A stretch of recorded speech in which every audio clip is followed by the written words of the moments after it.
উনি সফরে বেরিয়েছেন হাদিস কালেকশনের জন্য। প্রচন্ড শীতের রাত, উনি মাগরিবের নামাজ, এশারের নামাজ পড়ে একটা মসজিদে শুয়ে পড়লেন, আর শুয়ে শুয়ে হাদিস পড়তেছেন। কি পড়তেছেন? কথা বলেন। আর মনে মনে ভাবলেন রাতটা মসজিদে কাটায় দেই, ফজরের নামাজ পড়ে আবার বেরোবো। কিন্তু দারোয়ান এসে বলে মসজিদে থাকতে পারবেন না, ওঠেন। দারোয়ান আছে না? কথা কন। আহমদ ইবনে হাম্বল বললেন, আমি শুধু রাতটা থাকতে চাই, আমি তো ফজরেরও মুসল্লি, ফজর নামাজ পড়বো তো এই মসজিদে, আমার থাকতে দাও। দারোয়ান তো দেয় না, কেন? মসজিদে থাকার জায়গা না, যান মিয়া।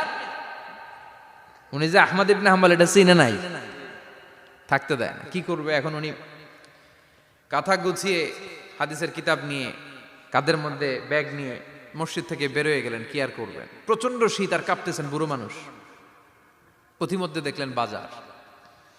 বাজার একজন খাব্বাজ, শাবুন খাব্বাজ, যুবক রুটি বিক্রেতা। সে রুটি বিক্রি করে, চুলার মধ্যে রুটি সেকে। সে যে সালাম দিল, আসসালামু আলাইকুম। যুবক বলে, ওয়ালাইকুম আসসালাম। আহমদ ইবনে হাম্বল বলে, যুবক, আমার যাওয়ার জায়গা নেই, সফরে বেরিয়েছি, খুব শীতে কষ্ট পাচ্ছি, রাতে যদি তোমার এই চুলা থেকে একটু আগুন পোহাই, কোনো সমস্যা? যুবক বলে, না না, সমস্যা না, আহলান ওয়া সাহলান, খোশ আমদেদ, আসেন আসেন, আপনি আগুন পোহাইলে আমার সমস্যা কি? সুবহানাল্লাহ পড়েন। আল্লাহ শুকরিয়া করে উনি বসলেন আর আগুন পোহাচ্ছেন। আর খেয়াল করলেন যুবক রুটি বানায় আর পড়ে আস্তাগফিরুল্লাহ, রুটির দলা বানায় পড়ে আস্তাগফিরুল্লাহ, খামির বানায় আর পড়ে আস্তাগফিরুল্লাহ, রুটি নিয়ে উনুনের ভিতরে, চুলার ভিতরে সেকা দেয় আর পড়ে আস্তাগফিরুল্লাহ। দোকানদারের কাছে কেউ আসলেই সে রুটি দেয় আর পড়ে আস্তাগফিরুল্লাহ। ক্রেতার কাছ থেকে টাকা নিয়ে ক্যাশ বক্সে রাখে আর কি পড়ে? আবার রুটি বানানো শুরু করে আর কি পড়ে?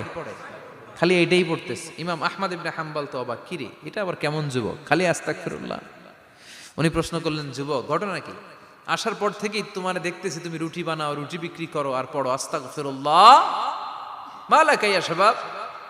যুবক বলে, আস্তাগফিরুল্লাহ আমার সবচেয়ে বেশি পছন্দের আমল, আমি সব সময় আঠার মতো ইস্তেগফারের সাথে লেগে থাকি আর সব সময় পড়তে থাকি আস্তাগফিরুল্লাহ, আর এর বদৌলতে আল্লাহ আমারে মুস্তাজাবুদ দাওয়া বানিয়ে দিয়েছে। আহমদ ইবনে হাম্বল তো অবাক, আনতা মুস্তাজাবুদ দাওয়া,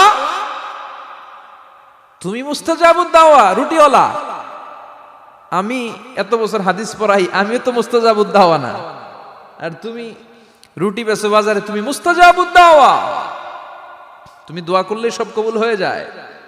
যুবক বলে, না আনা মুস্তাজাবুদ দাওয়া, আমি আমার জীবনে যত দোয়া করেছি কবুল করে নিয়েছে কে? সব দোয়া কবুল করে নিয়েছে আল্লাহ, একটা দোয়া ছাড়া। কয়টা? আহমদ ইবনে হাম্বল